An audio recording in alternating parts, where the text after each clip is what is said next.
Se você ainda não leu o livro do Apocalipse, irmão, ele é um livro que te garante uma bem-aventurança, uma bênção ao que lê e aos que guardam as profecias contidas neste livro. Hoje, talvez até hoje, como eu sei que todos aqui são dotados de inteligência, de sabedoria, mas talvez alguém aqui no nosso meio ainda não tenha o entendimento para saber interpretar este livro, que não se deve ser lido levando ao pé da letra. Porque aqui nós temos muitos sinais, maravilhas, coisas indizíveis estão contidas neste livro, que compõe-se de 7 visões, do qual todas elas, as 7, querem dizer a mesma coisa: o nascimento de Cristo, a luta dele por mim e por você, a perseguição de Satanás à igreja, a ele também, sua morte, ressurreição, e o que ele conquistou para nós, a vida eterna, o triunfo da igreja. Hoje nós entraremos aqui no capítulo 7, nós falaremos de um tema onde alguns, por falta de entendimento, já imaginam que esta lacuna já foi preenchida, portanto não tem mais lugar para ninguém. Coitados, porque levam o Apocalipse ao pé da letra. Aqui são simbolismos, e nós vamos entender somente a riqueza contida neste capítulo, em outros que o antecede também. Livro do Apocalipse, revelação que o Espírito de Deus deu ao nosso irmão João na ilha de Patmos, como ele estava ali naquela pedreira, quando de repente ele viu por detrás dele como voz de muitas águas, voz de trombeta. E quando ele olhou para trás, ele viu aquela perfiguração do Filho do Homem, o Cristo glorificado, cabelo como mais alva lã, vestes brancas com cinturão talar, aleluia, pés reluzentes, olhos como chama de fogo, e uma espada que transpassava a boca, espada com 2 cortes, 2 gumes. E ele, quando virou para trás, ele caiu aos seus pés como morto. E ele vira e fala: olha, João, o que você vê, escreve no livro, entrega às 7 igrejas da Ásia. Mas o interessante é que Jesus vira para ele e fala: olha, você caiu prostrado, eu entendo, porque você não tinha ainda me visto deste jeito, mas eu quero que você se ponha de pé e escreva. Deus está colocando a mim e você hoje de pé no plano espiritual, para que nós possamos escrever uma nova história da nossa vida.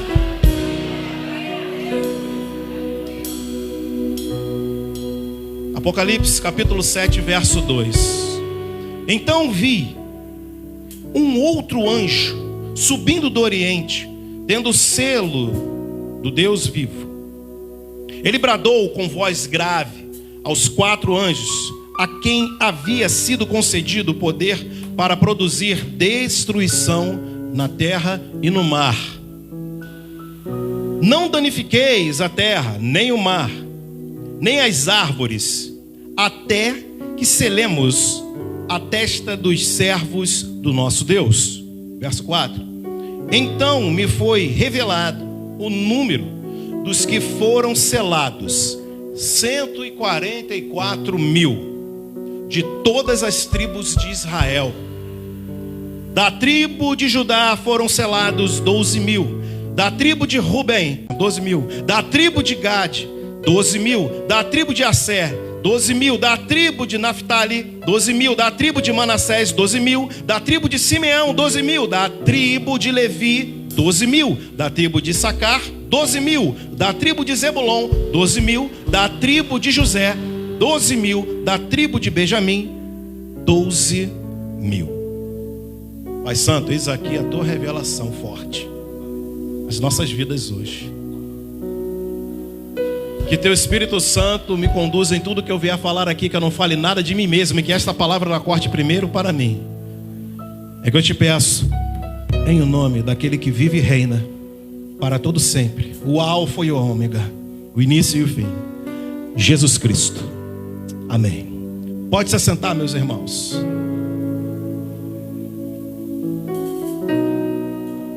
Aleluia.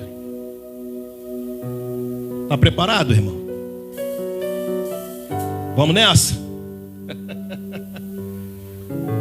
Todas as vezes que eu me aplico a pregar o livro do Apocalipse, vocês não imaginam a luta, a batalha que eu passo, que eu enfrento.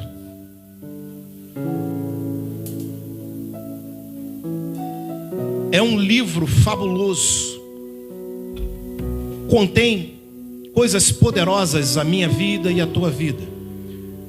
E uma delas que nós vamos tratar aqui hoje, irmãos e irmãs, é acerca da certeza que você deve ter no teu coração acerca de quem é você para Jesus e onde no reino você se encontra.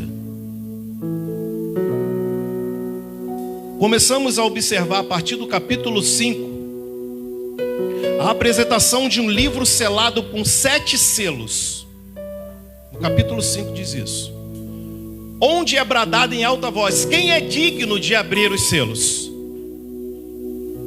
E a resposta vem num silêncio, porque não se achou em lugar nenhum ninguém digno. Diz a palavra de Deus que João chorou amargamente, porque não se achou ninguém digno de abrir o livro, mas depois novamente foi interpelado dizendo: o Cordeiro, repita, o Cordeiro é digno. Você pode dar glória a Deus por isso? Já no capítulo 6, o Cordeiro começa a abrir os selos. Até o quarto selo são liberados 4 cavalos com os seus cavaleiros. No quinto selo, João tem uma visão dos eleitos que clamavam abaixo de uma mesa, clamando por justiça, pedindo para que Deus interpelasse por eles acerca do que viveram, seus pesares, a forma com que morreram. E Deus simplesmente fala: não, calma, ainda não, mas uma coisa eu vou fazer, eu vou trocar as suas vestes. Eu vou tirar essa veste pesada, essa veste suja de sangue do que você teve na sua vida. Eu vou te dar uma veste branquinha e novinha para você. Já no sexto selo houve um grande terremoto. Os céus se escureceram e foi revelado ali que era chegado o grande dia da ira do Senhor. Os 7 selos se referem aos resultados inevitáveis do reino de Jesus Cristo em todas as épocas. Todas as vezes que eu fui em várias igrejas, principalmente em cultos jovens, sempre pegam o livro de Apocalipse ou de Daniel como tema. Eu não entendo muito bem por que isso, porque parece que estão assombrando os jovens para não pecarem, para não irem ao mundo, dar aquele rolezinho lá fora, continuarem no reino, assustando as pessoas com o que pode acontecer no grande dia do Senhor, o dia de sua ira. Mas irmãos, em nome de Jesus, nós os filhos, nós a noiva, não devemos temer esse dia. Nós deveremos sim, nós temos que querer que esse dia ele chegue o quanto antes, porque não está dando mais.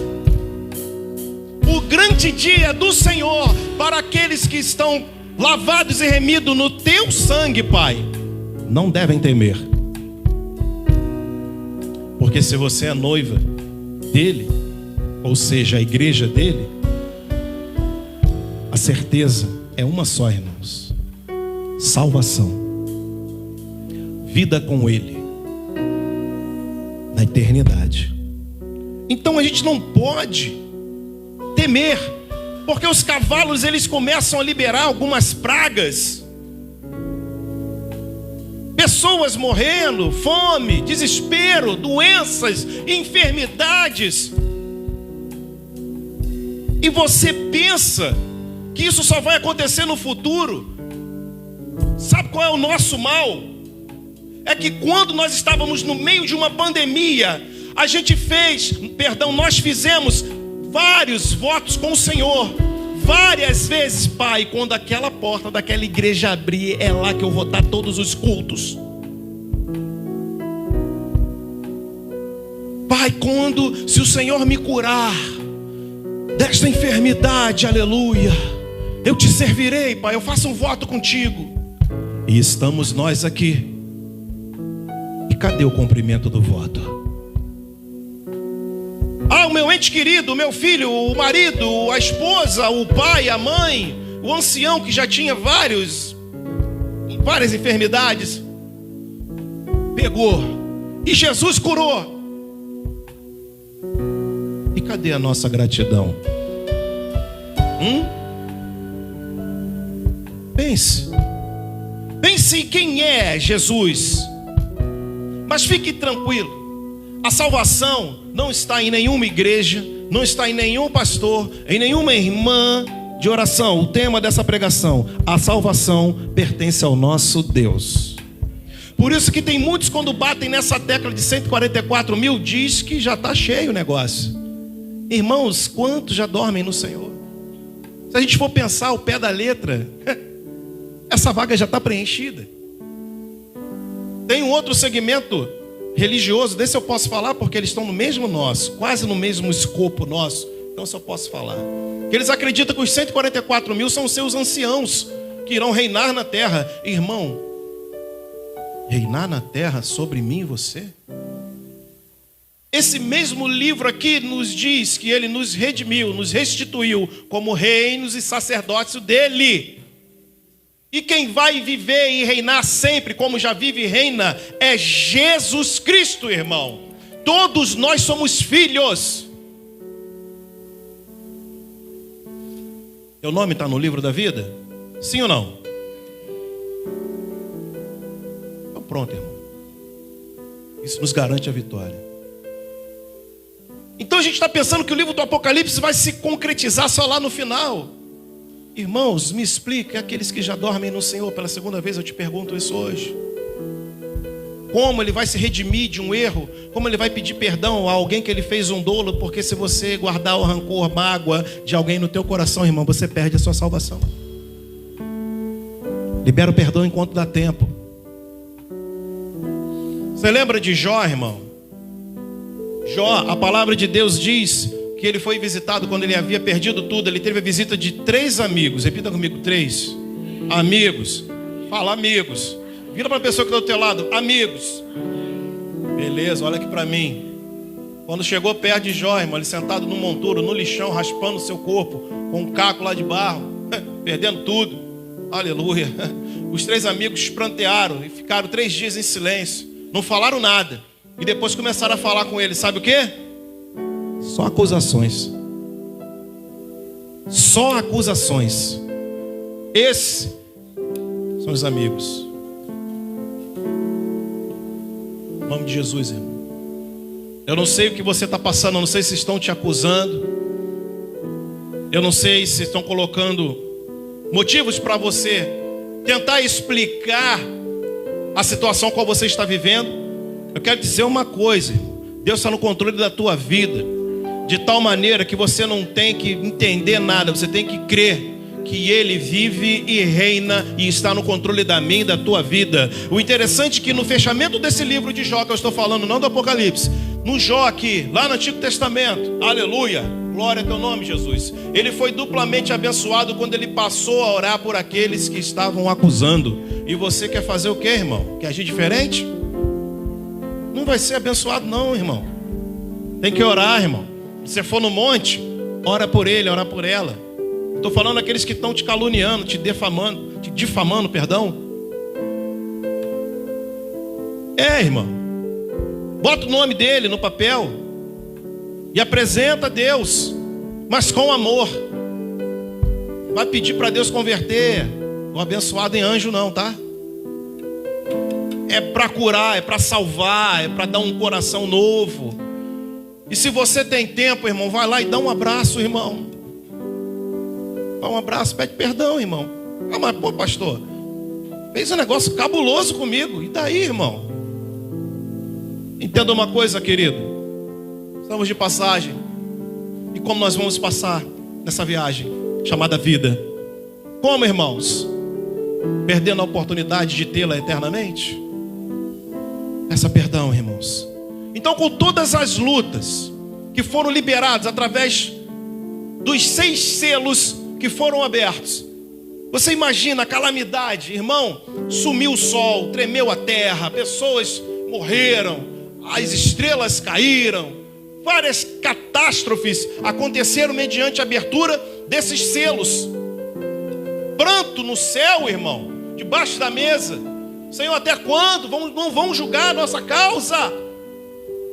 Eu pergunto a você, com tudo isso acontecendo, onde está a igreja dentro disso aqui? Dentro deste período? Onde está eu e você? No meio desses pesares. O julgamento final tem que esperar, por quê? A abertura do último selo, que eu estou falando do 7º. A igreja ainda está na terra, portanto ainda não é permitida a destruição de tudo, pois ainda existem pessoas protegidas pelo Cordeiro. Para pensar a responsabilidade que nós temos. Se esse dia ainda não chegou, é porque nós estamos ainda aqui, a igreja. E se a igreja ainda está aqui, nós temos que exercer o nosso propósito. Qual é esse propósito? Salvar o quanto pudermos.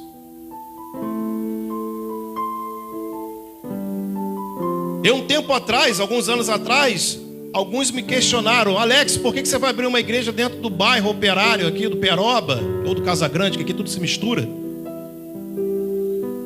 Se aqui já tem igreja. Falei, primeiro porque Deus mandou. E segundo, as outras igrejas estão deixando de fazer alguma coisa. Porque olha essa igreja como é que está. Ponto final, irmão. Deus sabe de todas as coisas. Esse é o papel da igreja, irmão. Se a gente não fizer a nossa parte, Deus levanta outro para fazer. Deus levanta uma criança, prepara ela e bota na frente da obra que é dele. O capítulo 7, de ponta a ponta, é um parêntese antes do último selo ser aberto. Está tudo sendo destruído até o 6º selo. Aí Jesus ele dá uma pausa e começa a explicar. Os 144 mil números não representam números, representam ideias neste livro. Se fosse assim, irmão, seria muito fácil. O óbvio, o preto no branco, o que é literal. Seria só multiplicar 12 vezes 12 mil, daria 144 mil. Acabou, fechou. Ninguém mais entra no céu. Ninguém mais vai ser selado pelo Senhor da glória. Acabou. Só que não é isso que a palavra aqui quer dizer. Aqui nós temos, nesta lista, alguns agravantes negativos. Se ela fosse realmente para ser entendida de uma forma literal, essa listagem era como se fosse um testamento. Uma lista, ou seja, um testamento tem que começar pelo primogênito, o filho mais velho. E aqui o primeiro nome que nós bem lemos aqui é Judá, e não Rubem, ou Rubem. Deveria ser Rubem, o mais velho. As tribos de Efraim e Dan não constam nessa lista. E outra, porque não consta? Porque teve que fechar ali um número, né? A tribo de Levi não tinha herança, eram sacerdotes. José não era a tribo de Israel.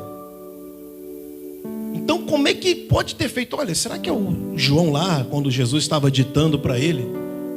Será que João escreveu errado? Ele botou quem não era e tirou quem era? Como é que é isso? O que aconteceu aqui? Quem está iniciando essa lista aqui tem um propósito para estar iniciando. Eu acredito que você não tenha fechado aí a Bíblia.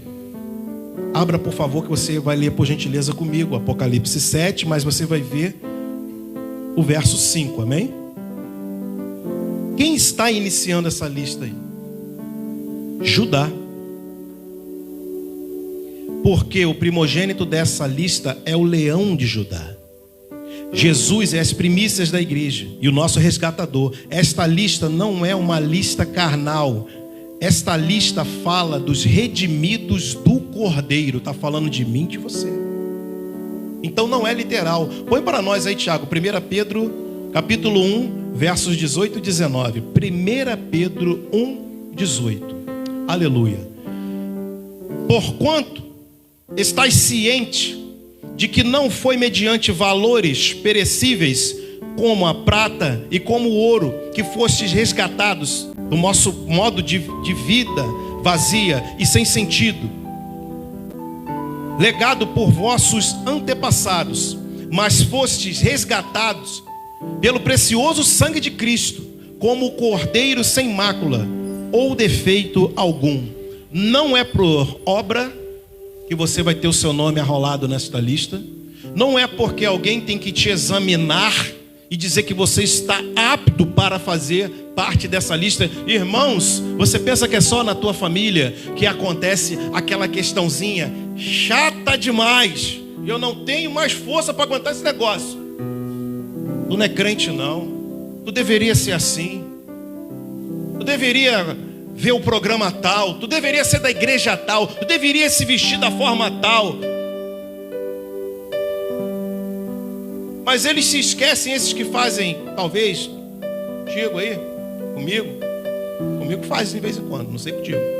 Eles deveriam refrear a língua, porque quem nos julga já está condenado. Se Jesus morreu na cruz por mim e por você, irmão, e quando nós abrirmos o nosso coração a Jesus, o que tinha contra mim e você está consumado. Eu não tenho mais força, não é paciência não, eu não tenho mais força para falar nada. Essas pessoas que dizem, você tem que fazer isso, fulano não pode, o que você está fazendo é assim, deveria fazer assado. Irmão, não deveria fazer nada, irmão. Sabe por quê? Eu sei e reconheço muito bem a voz daquele que vive e reina lá em cima e aqui dentro no meu coração. Quando você entender isso, irmão, você vai parar de perder tempo com um monte de coisa. Mas fostes resgatados pelo precioso sangue de Cristo, como de cordeiro, sem mácula, sem defeito algum. Irmão, quem pode querer dizer que a gente vai para o céu ou não? Quem pode querer? Olha, eu acho assim um absurdo. Uma vez eu tenho um relato meu pessoal. Eu estava dentro de uma igreja muito organizada. E eu já cheguei nesta igreja, isso lá no Rio, estou falando sério, lá em Jacarepaguá. Já cheguei diácono nesta igreja, tinha conversado com a liderança da igreja, e era uma igreja muito grande, dava umas 30 eclésias mais ou menos. E no dia de Santa Ceia, coisa de 2 meses depois, eu já ali inserido no corpo de Cristo, teve a Santa Ceia e uma diaconisa, na hora que eu fui estender a minha mão para pegar a minha comunhão, ela tirou a bandeja e não me deixou pegar. Ela me julgou. Quando a palavra de Deus diz que examine-se, pois, o homem a si mesmo. Ela não me conhecia, mas o pastor me conhecia. Ela não me conhecia, mas a esposa do pastor me conhecia. Ela não me conhecia, mas Jesus me conhecia e tinha escrito o meu nome no livro da vida. As pessoas sempre vão nos rotular. Tudo isso tem um fundamento. Eu quero que você não guarde mágoa no teu pequeno coração. Não guarde, sabe por quê? Não são pessoas que estão fazendo isso conosco. É o que está por trás movimentando elas. É invisível mesmo. Você não vê. Mas obviamente pelos atos sentimos. Por que não dizer sofremos? Cuidado. perdoe, deixa aí. Amém? Essa listagem nada mais é de que um simbolismo da totalidade da igreja de Cristo. Quando ele diz aqui da tribo de Issachar, 12 mil, cada um deles tem uma qualidade para dizer quem verdadeiramente nós somos, para mim e você mesmo, para nós aqui, tá? E para a eternidade também, e para os que nos olham de fora e tentam pôr adjetivos em nós. Então nós temos aqui definições das qualidades da igreja de Cristo. Por que está aquele nome ali? Você sabe o que significa o primeiro nome dessa listagem aí? Judá. Louvor. Nós somos um povo, que louvamos em espírito e em verdade. Essa é a nossa marca registrada. Gente, qual o povo mais barulhento que tem? Tem gente que acha que é o roqueiro, que é o funkeiro, que é o cara do street dance. Irmão, o povo mais barulhento é o crente. Você é doido, irmão? O que a gente estava fazendo alguns minutos aqui atrás, irmão? Eu tenho relato de pessoas aqui que moram lá em 3 quadras depois para lá. Ah, você é da Eclésia? Sou. Eu escuto o culto lá da minha casa. A gente é tão musical, a gente louva tanto, a gente é tão barulhento, que a gente se acostuma com a barulheira que a gente faz, irmão. Para a gente é natural. Então, Judá está ali para dizer para mim e você que nós devemos ser um povo que louva, não importa a circunstância. Louvor. Diga, Judá. Louvor. Rúben, eis um filho. Irmão, em nome de Jesus, um dia no teu passado, lá atrás, ou diferente como meus filhos aqui, que nasceram em berço de ouro, né? Como a gente gosta de falar, nossa linguagem, já nasceu cristão. Mas um dia a maioria aqui abriu o coração a Cristo. E na eternidade, Jesus falou: eis aqui meu filho, eis aqui minha filha. Acabou. Você é filho. Fala, eu sou filho ou filha de Cristo. Amém? Gade, uma companhia numerosa. Irmãos, toda obra começa pequenininha. Quantas vezes até Santa Ceia, que a igreja mais enche, eu pregava e fazia o ato de Santa Ceia da Eclésia que eu estou falando, que essa igreja começou na garagem de uma casa, ao lado dos nossos ilustres irmãos que estão aqui. Fazia barulho mesmo. E acho que não incomodava, que eles estão agora com a gente aqui, né? Os de frente eu ficava, meu Deus, tem que abaixar o som, meu Deus. Eram essas 2 caixas que estavam aqui, ó. Estão aqui, ó. Virada para a rua. Era muito doido, meu Deus do céu. E o vizinho da frente, eu falava, rapaz, a casa era de frente assim. Aí um dia ele estava saindo de carro, eu falei, cara, deixa eu falar um negócio contigo. Ele, fala aí, Alex. Eu falei, rapaz, a gente está te incomodando? Te incomodando? Mas de quê? Você está doido? Quem falou alguma coisa de mim, Alex? Você? Eu falei, não, por causa do barulho do culto. Ele, pelo amor de Deus, Alex, nunca faça isso. Sabe por quê? Quando você começa o culto, eu abro até a janela da minha casa. E aí, irmão? Pergunta de qual igreja ele era? Não sei, irmão. Então, uma companhia numerosa. Eu pregava ali, irmão, para uma companhia numerosa. Eu, Verônica, Beatriz, Tiago e Valesca e a folha da bananeira que ficava pendurada assim, ó, tremulando ao sabor do vento. Era louvor para aquela galera ali, irmão. Tinha que pedir até licença para passar, irmão. E a cachorra latia, atrapalhava o culto. A gente teve uma cachorra que era meio doida. O nome dela era Mel, de mel não tinha nada. E, irmão, a cachorra latia o culto inteiro, irmão. Talvez ela estava dando glória a Deus em latim, né? Que é a língua dos cachorros, né? E assim foi, irmão. Daqui a pouco foi chegando. Aniversário de 1 ano da Eclésia. Vocês foram, né? Ficou de cadeira lá na calçada, irmão. Uma companhia numerosa. Amém? A ser cheios de alegria. Irmão, tem dia que eu subo nesse altar aqui que só o poder de Deus na minha vida. Porque você acha que crente, ele é super alguma coisa? Pastor, então, nossa, nem criptonita derrota ele. Fala sério, irmão. Carne e osso igual a ti, filhão de Deus igual a você, normalzão mesmo. Tem dias que a gente acorda mal, tem dia que nós acordamos com dores, tem dia que a gente pensa pagar uma conta e o dinheiro não fecha, não chega, tem dia que dá vontade de comer um doce, irmão. Sabe o que você tem que fazer? Eu tenho que chegar lá, irmão, misturar lá, botar um pouco de açúcar na mão e comer, irmão. Acabou, comer um doce, irmão. Ou quando não, irmão, dá um beijo nos lábios da minha esposa, aleluia. Faça isso, crente. Não é pecado, amém? É, irmão, minha mulher é um doce. Se ela fosse amarga, né? Não. Mas ela é um doce. Então assim a gente vai vivendo a vida, irmão. É assim que tem que ser. Por isso que a gente passa por algumas adversidades. Mas você tem que entender que você está aqui nessa lista, amém ou não amém? Cheios de alegria. Aser, Naftali. Oh meu Deus, como eu me identifico com isso aqui. Fala, Naftali. Lutar e vencer. Significa isso? É a marca do crente, irmão. Você quer ser vencedor sem lutar, rapaz? Prostrado? Nunca, meu irmão. Lutar e vencer.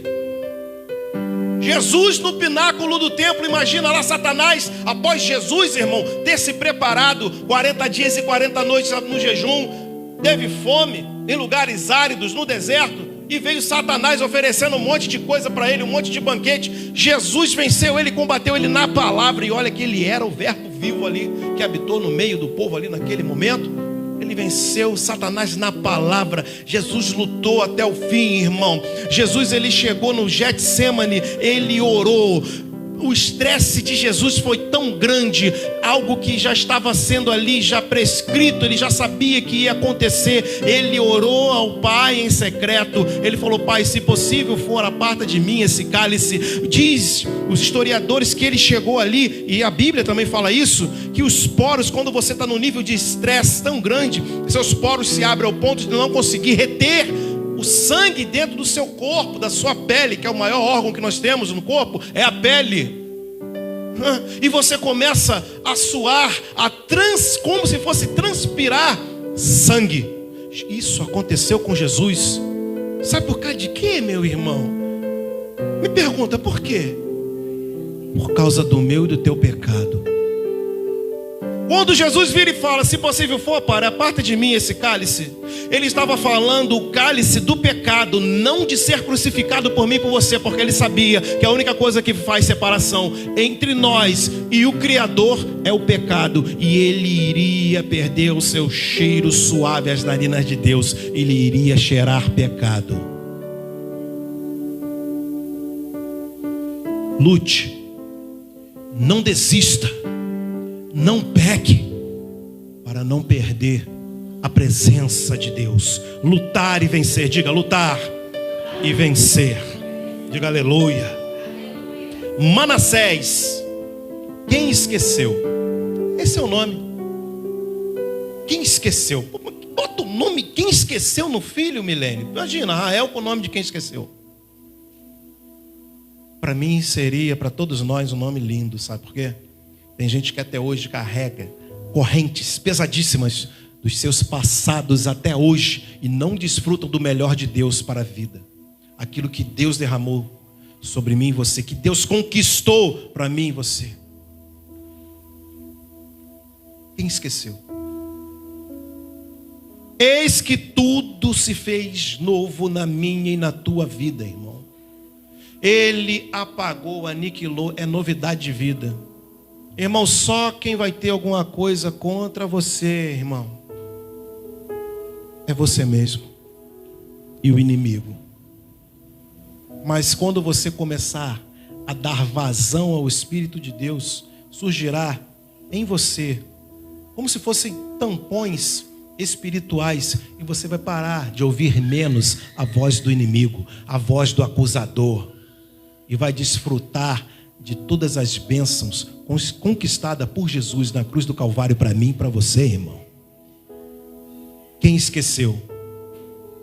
Deus esqueceu do meu e do teu passado.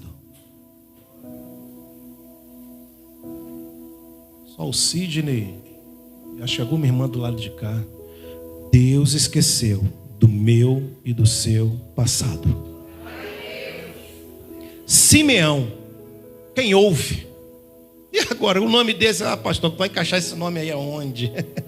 As minhas ovelhas conhecem a minha voz. Irmão, você vai conhecer a voz do teu Senhor. E você já conhece, você escuta somente a voz do Senhor. Simeão, quem ouve? Nós ouvimos Deus falar conosco a todo tempo. Vou te dar uma colinha. Quando você começar, irmão, a ouvir a sua voz falando contigo, é Deus falando com você, crente. Se porventura você me vê andando pela rua falando sozinho, fique tranquilo, irmão. Eu estou em reunião com Deus, dentro da minha cabeça. Estou conversando com Ele, presbítero. Porque as pessoas acham que Deus vai chegar como na ficção. Olha como é que você pensa que Deus fala com você. Meu filho.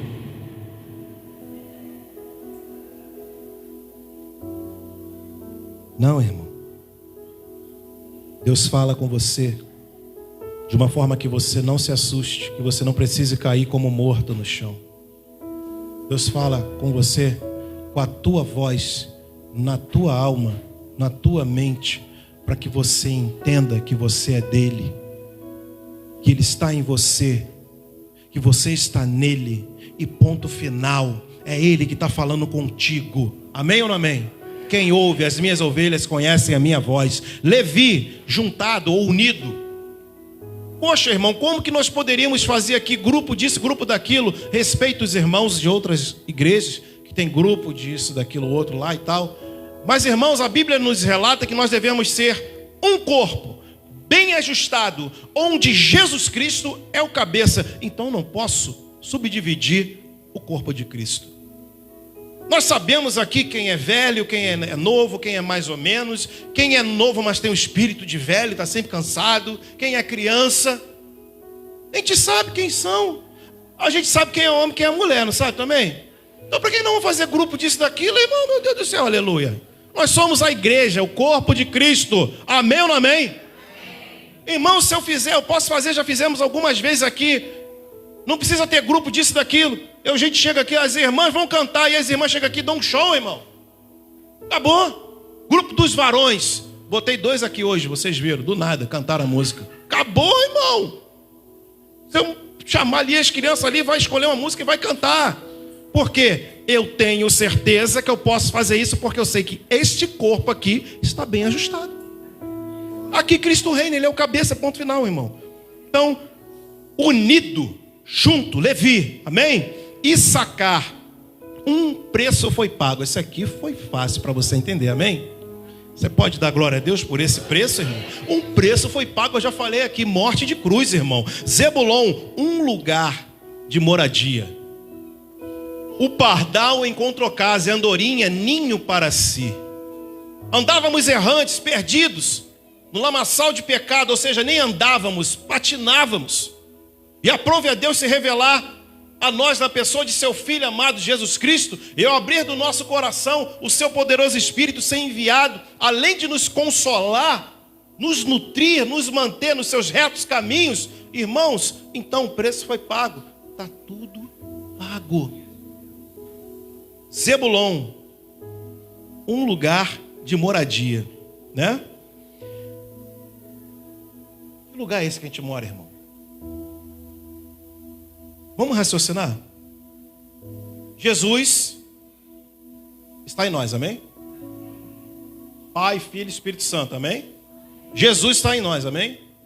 Nós estamos em Jesus, amém? Onde Jesus está? À destra de Deus lá no terceiro céu, amém ou não amém?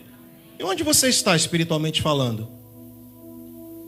No terceiro céu, crente. Agora. Você está em Cristo, irmão. Ele está em você. Olha a tua responsabilidade, irmão. Para pensar. Irmãos, tem gente que não peca ou não erra com medo do inferno. Irmão, não estou nem aí para o inferno. Não estou nem aí para ele. Não estou nem aí para Satanás. Não estou nem aí. Sabe por quê? porque eu sei o peso da glória de Deus que está em mim, na pessoa do Espírito Santo de Deus que está em mim. Irmão, eu tenho um zelo com isso que você nem imagina. Tem gente que tem zelo com celular, com aliança cara, cravejada. Tem gente que tem zelo com carro, tem gente que tem zelo até com mulher, irmão. Não olha para minha mulher, não. Passa com a bonitona lá de mão dada, olha se o cara está olhando para ela. Irmão, eu tenho zelo com a minha salvação, com a presença de Deus que tem dentro de mim. É isso que me preocupa, irmão. Se eu perder isso, eu perco tudo, irmão. Perco tudo, irmão. É isso que a gente tem que se preocupar de verdade. Porque se você tiver certeza que você está guardando aquilo ali como algo mais precioso no teu ser, irmão, tudo vai estar no controle dele. Ele só vai dar coisa boa para mim e para você, crente. Aleluia. Um lugar de moradia, amém? Zebulon. José, acrescentar.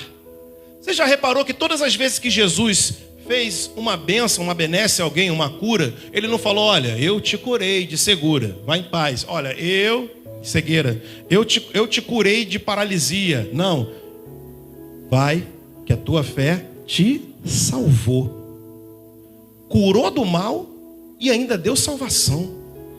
Tudo que Deus faz é além, Ele acrescenta. Começamos, como eu falei aqui no nosso relato de igreja aqui, irmãos, com poucos irmãos. E olha o tamanho da eclésia hoje, irmãos. Aleluia, glória a Deus. Então, com Deus sempre será acrescentado. José, amém? Benjamim, o filho da minha mão direita. Você tem certeza que Deus não te guarda?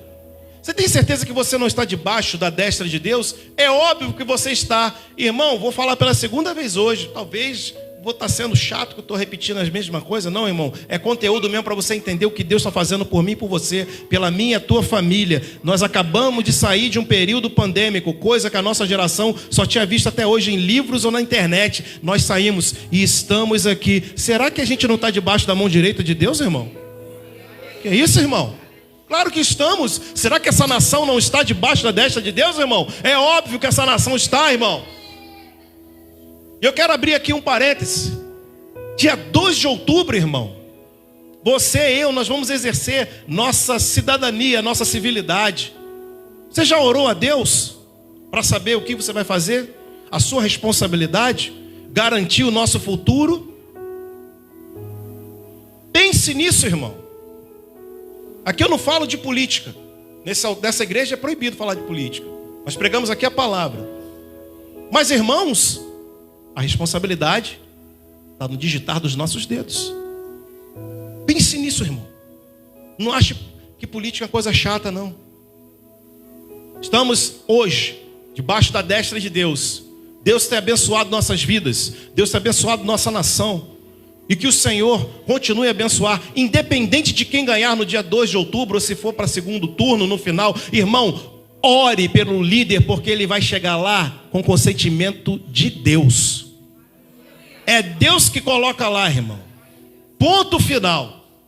Não se esqueça disso. Você é filho de Deus, irmão. Se você achar que é simplesmente obra do acaso, você não sabe nem no reino que você está. Então, se você tiver essa certeza, vamos fazer a nossa parte, amém? Vamos fazer, irmão, não vamos esperar que o outro só faça, não. Vamos fazer a nossa parte. Mas se você achar, ai meu Deus, não, irmão, calma, o que acontecer, irmão, teve presidentes que ganharam e não sentaram na cadeira. Morreu. Os mais velhos sabem disso. Ganhou e não sentou na cadeirona luxuosa. Deus sabe de todas as coisas. Filho da minha mão direita, Benjamim. Efraim, para terminarmos.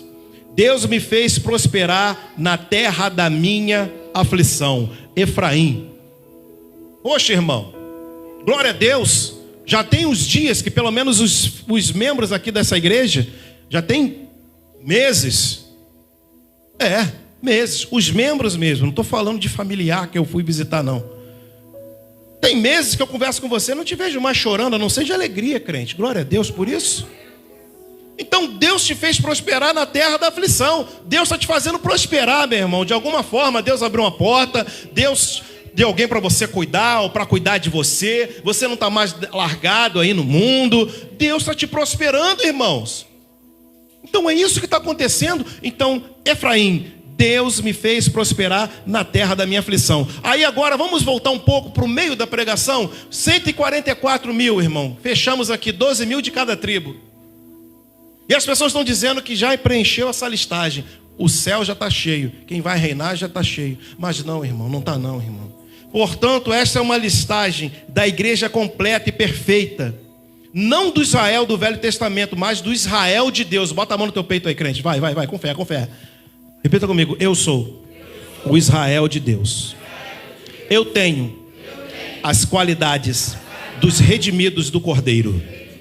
O preço da expiação já foi pago. Fomos comprados pelo sangue de Cordeiro. O sangue de Cristo. Diga amém.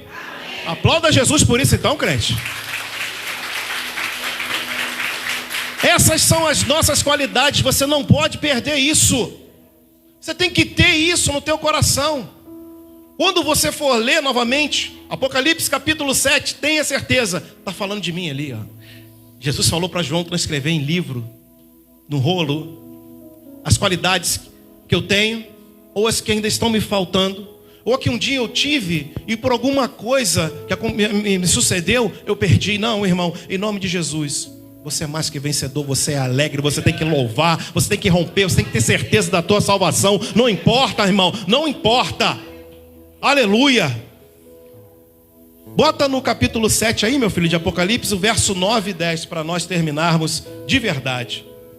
Aos que ainda pensam que eu estou aqui conjecturando, falando coisa da minha cabeça e tal, que não sei o quê, vamos ler, por favor? Em seguida, olhei, e diante de mim descortinava-se uma grande multidão, tão vasta que ninguém podia contar, formada por pessoas de todas as nações, tribos, povos e línguas. Estavam em pé diante do trono do Cordeiro, vestido de túnicas brancas, empunhando folhas de palmeira, verso 10, e proclamavam com grande voz: a salvação pertence ao nosso Deus, que se assenta no trono, e ao Cordeiro. Aleluia, irmão, acabou. Não tem listagem limite. Nós estamos ali arrolados na listagem. Meu nome, o teu nome está lá, irmão. Ponto final.